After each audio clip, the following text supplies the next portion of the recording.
For the second year in a row, the final round of the Intercontinental GT Challenge is the California 8 Hours at WeatherTech Raceway, Laguna, Seca. It has been an amazing season leading to this point. This final round is now well and truly underway, but it is getting fierce because it is time for pole shootout qualifying. Hi, everybody. I'm Greg Creamer, joined by Calvin Fish, who is a Daytona and Sebring winner, and by John Watson. What a joy to have you alongside, obviously joining us here for this coverage. We appreciate it. And you've got a win in Formula One here in California, albeit a little south of here, and great to have you here. And we're looking forward to this one. The interesting thing is we get queued up for this. It's an absolutely beautiful day, but one of the big discussions here all weekend has been tires. That's going to play a role here probably in this qualifying. It's also warmer than it was in the general qualifying session this morning. These top 15 that are going out there now have lots to strategize about. Well, first of all, the ambient and the track temperature have gone up considerably since these cars were on track in the 3 qualifying sessions. So the teams will have taken that into consideration. They did run on Friday afternoon in similar conditions, so they will know what to expect. And in reality, you know, we're talking about tires all the way through the broadcast. Tire management and mitigating degradation, in other words, drop-off in performance, is a big, big part of how you will manage the whole session we're going to see now. 15 minutes. I would imagine the teams, the principal teams, will go out on a brand new set of rubber with their designated driver, do one flying lap, and that's it, park it. And if they do park it, then they go back out, then the whole thing is reset. So they will probably do the least they need to do, because I think in an 8-hour race here in the heat of Laguna, probably there's more factors that will come into play in the race than will the offset of not being in the front row in qualifying. All right, and obviously we also have a couple of people down in the pits. We have Shea Adam, and we also have Ryan Marine, who is down, and he has found Christian Vitores. So check in with Ryan Marine, find out what the plan is for qualifying. Christian Vitores and Stracker Racing P3 after the 3 rounds of qualifying earlier this morning. You were on track already. You've been able to experience these conditions. Just how tricky are they, especially when you consider tires are at such a premium? Well, the conditions improved a lot. When we started here on Thursday, the track was very green, and at that point we were really struggling. But now with the track is getting better and better every lap, and the car is getting more competitive as well. So from now on, everything is pretty straightforward. We're looking good so far, and can't wait to see the result now. Really appreciate the time. Best of luck to you and your team. Thank you very much. You know, one of the things, Cal, as we get ready for this, as John was talking about with the tires, the pro drivers, they know how to execute the program that the team and the strategist exercise. But we do have some drivers in this session that are sort of one-off drivers that certainly fit that pro category role, but might they have something to prove? And one of them is in Christian's car, the number 44. His name is Hawksworth. Yeah, Jack has been phenomenal this year in the IMSA Championship. He's really been the fastest guy in the paddock, to be honest with you. 4 poles this year, 5 fastest laps. And he's one of those guys who really has a lot to prove. He's got a very good ride here in the States, but he'd love to prove to these European and global teams that he is a man to pick down the road. So I think he'll certainly be going for it. And fascinating to see 15 cars here. Basically a 15-minute session, 1 set of tires you got to go for. If you come into the pits, as John said, you're going to eliminate your times unless you go straight to Parc Fermé. So hitting that sweet spot, just adjusting that tire pressure so as the temperature comes up, you haven't overinflated the tire, finding that premium spot, these probably be zeros will be the key to laying down a really good lap. But since you've made the pole shootout, you get this extra set of tires, so you want to get speed out of them. You don't want to hurt them because you've got the golden egg there a little bit in that extra set of tires here. So it's a big story right now. Let's get back down to the pit lane, and one of the teams that is looking forward to a good session is Audi Sport Team Land, Shea. It was so close to a win last year for Christopher Mies. You got a bit of unfinished business coming back to Laguna Seca, but you're not going out for the Super Bowl. How in the world did you decide to let Chris Haase have a go instead? Well, I'm too old and too slow, so that's why we took Haase in. No, just one can do it, and Haase wanted to do it, so we gave him the chance and put it on pole. Do you have a good feeling about your car for the race distance, though? 8 hours is a big difference from 15 minutes. Well, I think our car is pretty quick. It's not easy to drive, a lot of oversteer. The Pirelli tires, they drop quite a lot, so actually the second half of the stint is a lot of drifting. It's difficult, but quick. It seems like this whole Audi crew is just one big family, though, all 9 drivers hanging out together. How much effort is being put forward for all 3 cars to be run as one? Well, Audi puts a lot of effort into it. It's quite important for them to win it. It doesn't matter which car it is, as long as it's an Audi. I don't like these 2 guys really, but yeah, unfortunately they are with us. No, I'm joking. So it's a good atmosphere in the team, and we share data, we share everything. So, like I said, it's like one big group. Good luck this weekend, Chris. Thank you. Yeah, it's a team that's had a lot of success here in brief forays here on North American soil, certainly elsewhere around the world. And, you think about it, he said it's very important for Audi. Well, Audi's won the last 2 manufacturers' championships. This is big. They come in here chasing Mercedes, and I know it's qualifying. It's an 8-hour race. Do you need to qualify up front? Well, you still like to start as far up the front as you possibly can. And we also have some teams here that are American Pirelli World Challenge teams. One of them is Capex Racing, who ended up with a podium last year, and standing by with Brian Sellers down in pit lane. Brian Sellers back with Capex Racing. It's a Bentley this time. Last time you were with the team last year, it was in a McLaren. A big switch for you. How has that process gone, getting yourself accustomed to this new car? It's been great, actually. I mean, it's obviously 2 very different cars, but when you're fortunate enough to end up in a program like Capex and have good guys like Alvaro and Rodrigo to be teamed up with, they help make that change a little bit easier. They've both been very open and kind of willing to exchange information and help me along the way.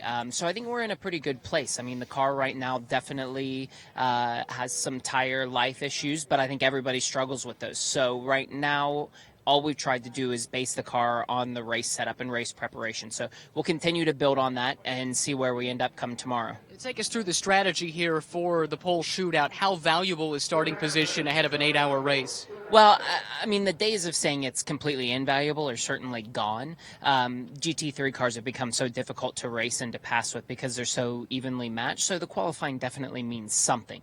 But at the end of the day, in an 8-hour race, it's not everything. I mean, you want to see where your car is speed-wise, and I think that's maybe more important than the actual position itself, is seeing where you stack up with the competition. So we'll go out and we'll give it a good shot, but at the end of the day, where we qualify here isn't, it isn't a deciding factor in tomorrow. What's more important is how the car is over the duration. Well, great to see you back with Capex. Thanks very much, Brian. Thanks for having me. I'll tell you, he's got the extra pressure of driving a car with a graphics scheme on it that is about as evocative as it gets, harkening back to some of the legendary Bentley cars that have raced throughout the years. Another car that's got a pretty impressive graphics package is the number 175 Sun Energy One Racing Mercedes. Shay, you found Mauro Engel. Any single car is fast when it has Mauro Engel's name over the door, but especially a Mercedes here at WeatherTech Raceway Laguna Seca. Everyone seems to be watching your car this weekend. Are you guys feeling as confident inside the Sun Energy One team? Yeah, so far it's going well. I mean, it's a tough old track, a lot of fun to drive, but as everyone would have said, it's relatively low, the deck is pretty high, so it's a tricky one. So far things have gone well, but who knows? Let's wait and see. This will give us an idea, the shootout, but we might have to wait until the race to really see who's the strongest car out there. And when in the race are you expecting that strength to come to the front? Hour 6 or hour 1? Well, hopefully we'll be starting up front. That would make things easier, but that's in Tristan's hands right now. We need to realistically try and be amongst the leaders group in qualifying top 8, and then hopefully. One of the strengths of our car is usually the long run. That we do have less degradation than some others. That's one of the strengths of the AMG GT3. But again, it's been pretty high degree here, so you can't feel too confident. Good luck, Mauro. Thanks. Cheers. Interesting story unfolding in that car, considering he came in second in the points. Right. They split the points leaders. Tristan Vautier, who he was just talking about, and Raffaele Marcello split them up. He ends up now, and I put it this way before, he's fallen on the factory sword there because there's no way he gets a championship at this stage, but he's going to play a key role in it. Well, of course, it's part of the team, and that's the way the options have fallen. So Mauro Engel is there doing a very, very good job and a very professional job, and he knows what his responsibilities are. He's not racing for himself, he's racing for his team. and one of those team members could walk away a champion. Absolutely, and he's driving a Mercedes that comes in leading in that manufacturer's championship chase. So double opportunity here for titles on the line. But Cal, qualifying has started. We've been here before. We've watched this type of scenario. At what point, how many laps do you think it's going to take for them to hit that sweet spot in these Pirelli tires to put down that one lap? Well, it depends on your starting pressures. If you start the pressure a little bit higher, you're going to go a little bit earlier. If you're going to let the tire pressure build, it could be lap 3 or 4. But certainly by the third lap, I think you'll start to see some very representative times. And then the question is anyone just going to lay down like a one-lap fly like John suggested? Is anyone going to go out there and just cruise and not lay down a lap at all? Because what happens when you make this pole shootout, you get an extra set of tires, which you can use in the race. So you essentially get an 11th set for the race weekend. That could be invaluable tomorrow if the higher tire deg that everyone's been mentioning here before this qualifying session comes into play. If you get that extra set and there's a pit stop where you can get that extra set on, that could be a valuable tool to use tomorrow. So you're basically, John, you're doing the balancing act of getting as much speed out of the tires as you can without hurting them one bit.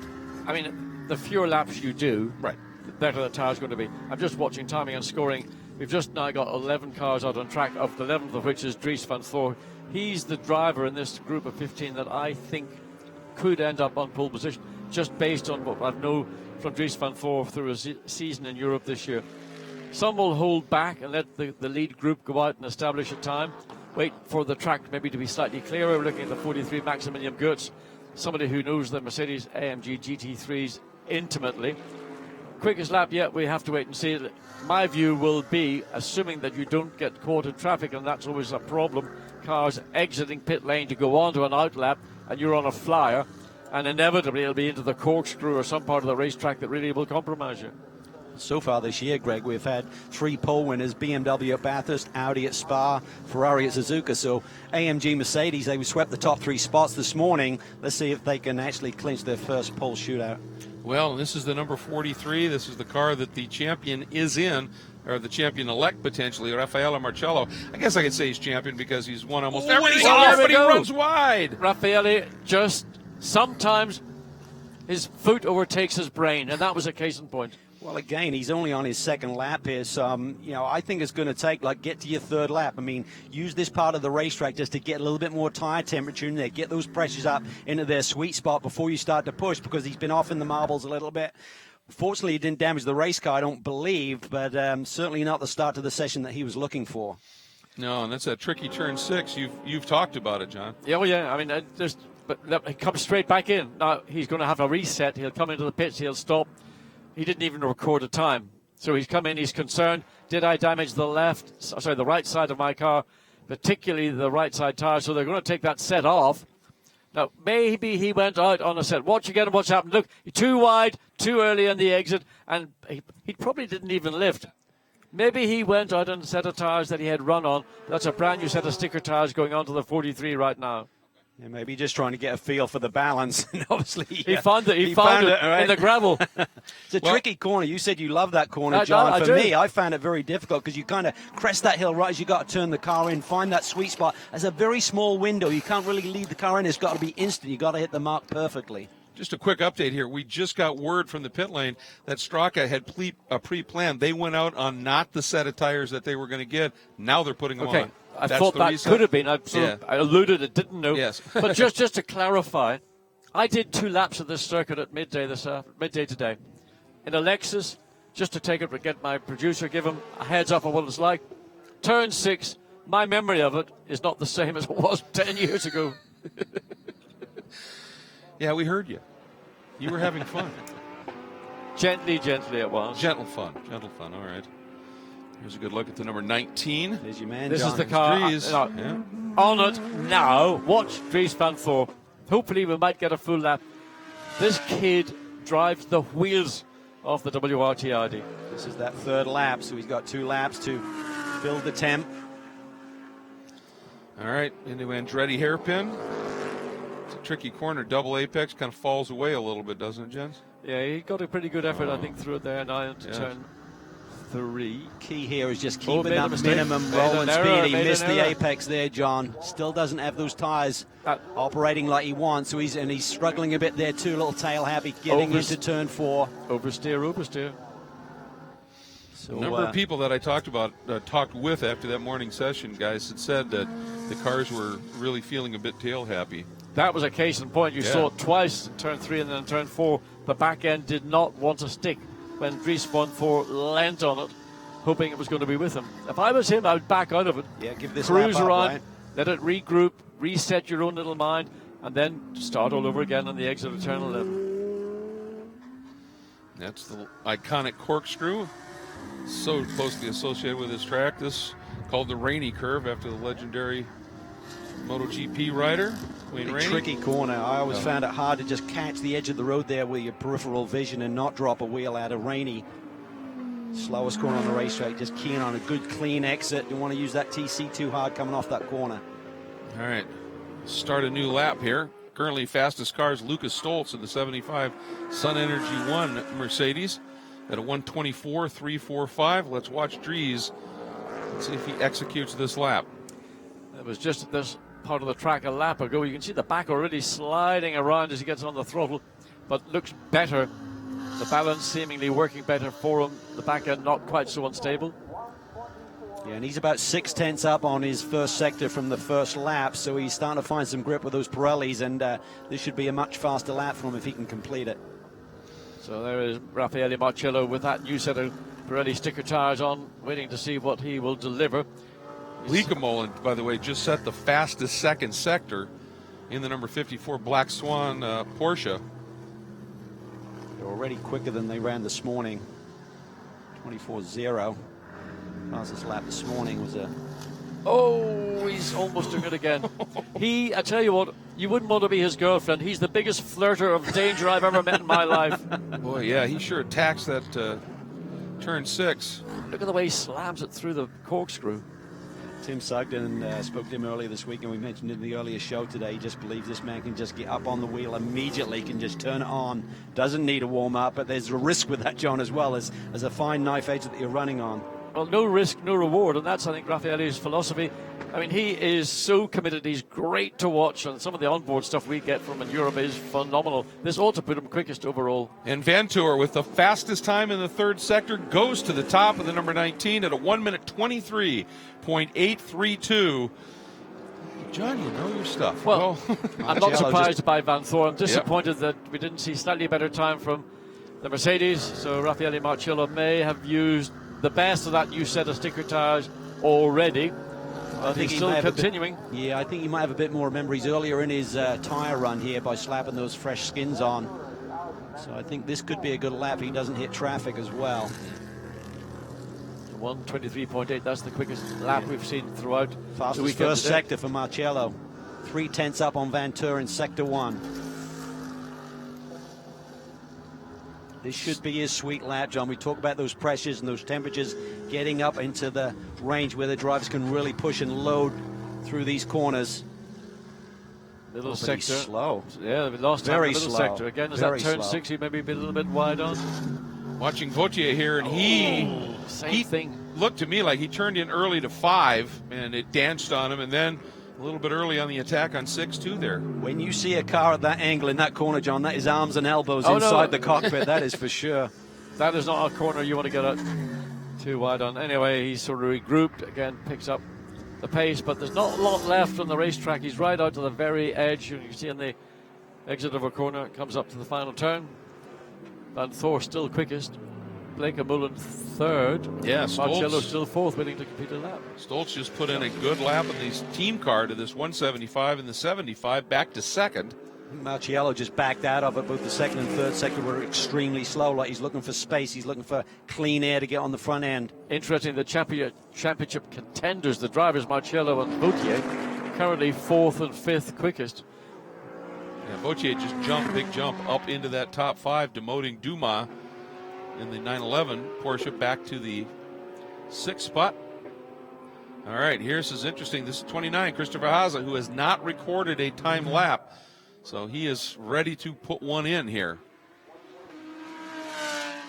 I'm very curious to see what Peter Barron and the Land team decide to do in their strategy with this set of tires.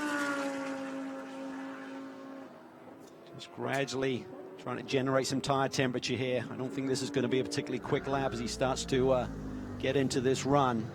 Yeah, the way he set it up, it looked like he was going to throw one down, and then he said he was so slow leading into turn tires, 11. You've got to roll a bit of minimum apex speed there, otherwise the lap's going to start slowly.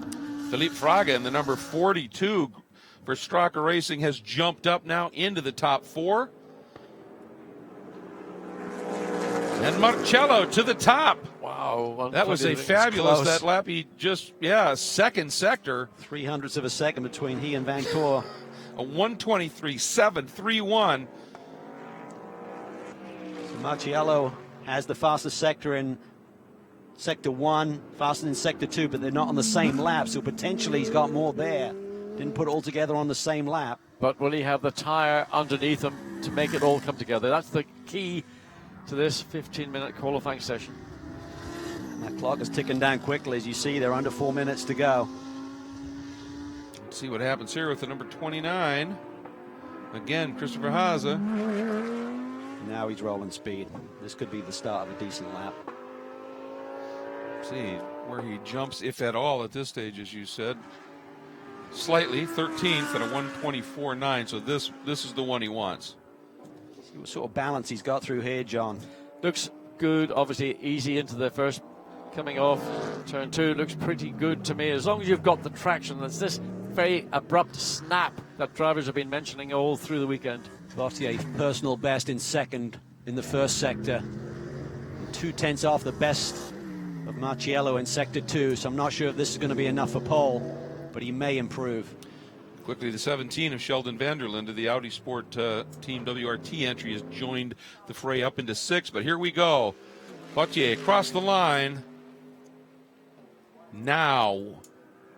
Stays in 5th. Yeah, look how close these times are, Greg. Oh, it's unbelievable. The margins between them. Top 6. Ridiculously close. 10.5 between them. Yeah, from Stoltz to Liqui-Moly, 3rd to 4th, 7 1/1000ths of a second. Liqui-Moly to Vautier, 6 1/1000ths of a second. You know, He's pushing Vautier's again. going to be digging deep. He's Yes. a young man who doesn't like to finish second in any competition, even if it is just a quali. Here's the 29. Christopher Haase. Sitting Personal 14th best. now. This is it. Should move him up. Maybe top Onto the 6. front Let's have a straight. look. And he gets to that line right there. Oh, not that big a jump, only up into the 11th spot. There's the number 54. That is the Black Swan Racing Porsche that Jerome Liqui-Moly currently has in the 4th spot. 5 laps on those tires, so they'll still have plenty of life left in them if they choose to use them tomorrow. They can't start on this quali set, but they can certainly utilize them through their stints tomorrow. But I'm assuming that by stopping in the pit box, they've then reset. Oh, that's a good point, because you had to go to Parc Fermé. Straight to Parc Fermé if you want to come in the pit lane. Well, he's got no time to get out there and get a lap on the board, so I'm not sure what they're playing at. All right, the 44 coming through. Hawksworth currently back in the 14th spot. Jumps to 12th. And again, this could be part of the design to not put a lot of laps on these actual new tires. Haase will certainly have the least amount of laps because time's running out and he's only got 3 laps on those tires so far. So Peter Barron was accurate in his assessment, try and save some tires from this session for the race tomorrow.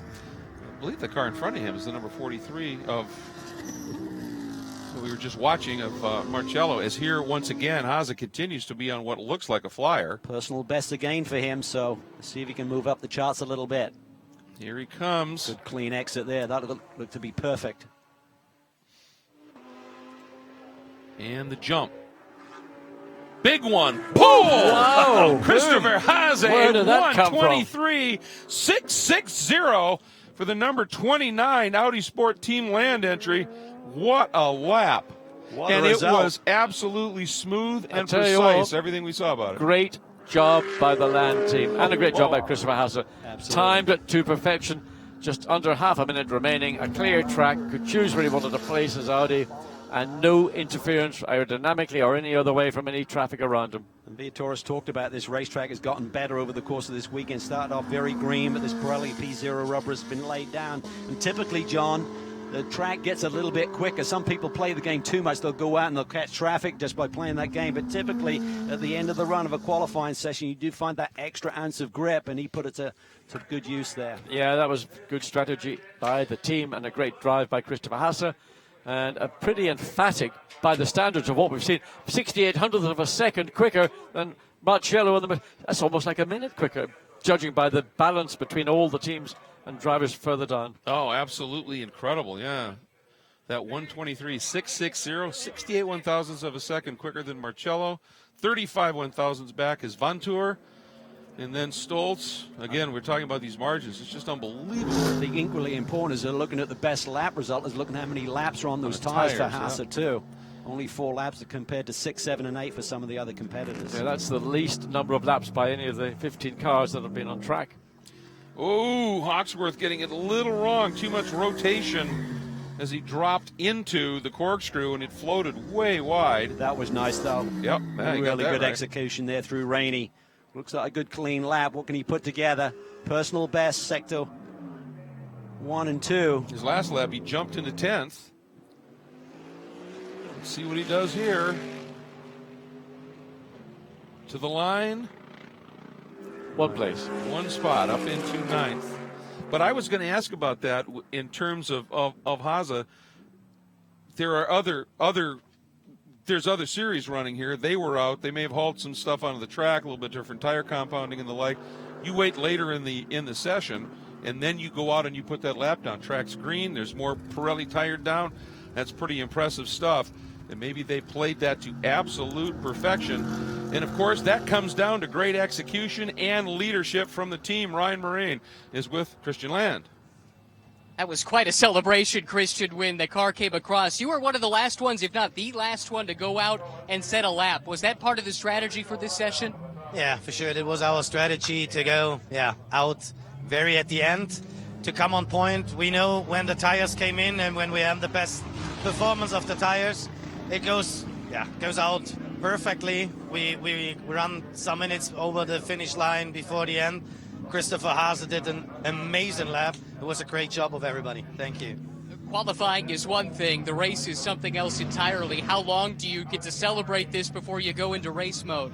Yeah, we are now already in the race mode, but that's what you say, to have a good qualifying. This is a base for the race. But when you can start the race from the lead and you have no car in front of you, then you can push from the beginning on. Congratulations. Thanks so much. Thanks. Yeah, Christian Land, absolutely great. And of course, Peter Barron, very closely entwined with that team and just calls a great strategy. Just food for thought, folks. The only other car with only 5 laps on those tires is the number 9 K-Pax Bentley of Alvaro Parent, although they are starting outside of the top 10 as we take a look at that top 10 order. But I think as a mini result for that group, they out-qualify the M Sport second-generation Bentleys there, Parent ahead of Suchek and Stephen Kane. Yeah, that's a very good point. So there you take a look at the starting order. Championship contestant Raffaele Marcello will start outside of the front row, so job well done. Vantour and Winkelhock, another of those that is going for the championship, and Winkelhock start third.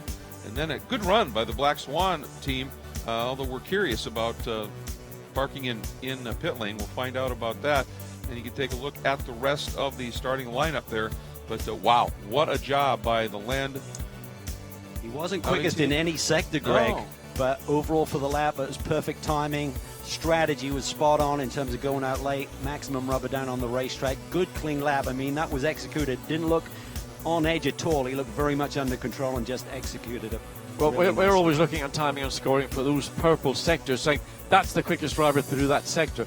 But actually, frequently, the driver that gets the best time is the guy who's got consistency through all 3 sectors, and that's what Christopher Haase did. And he's resulted up with that pole position. And, I mean, my view was going to be Dries van Voor, but he's been eclipsed by the older, by about, I don't know how many years, probably about 6 years, than Christopher Haase. Great effort. So and now, tight. Christopher Mies. Wonder what Christopher Mies would say after giving us his interpretation of the reasons why Christopher Haase went into that car. I was thinking about that too, absolutely. And how about a shout out to Lucas Stoltz, who was never outside of that top 4 in that entire session and out-qualified the team car. But look here at some of the moments, and this one was a real breath maker. Watching Marcello run just a little bit wide. Unfortunately, it wasn't on the tires that they were going to be getting for their actual pole run. The 19 here of Vantour, he gave it a heck of a run. And as always, Vautier, Cal, putting on a show. He really does. He was really on edge there, but what a lap here by Christopher Haas. It was clean. It was executed to perfection and puts him to the top of the pole times here. Really nice job. And AMG Mercedes, I think they looked at having their first pole, but Christopher Haas stole it away on the last lap. That was an absolutely brilliant run.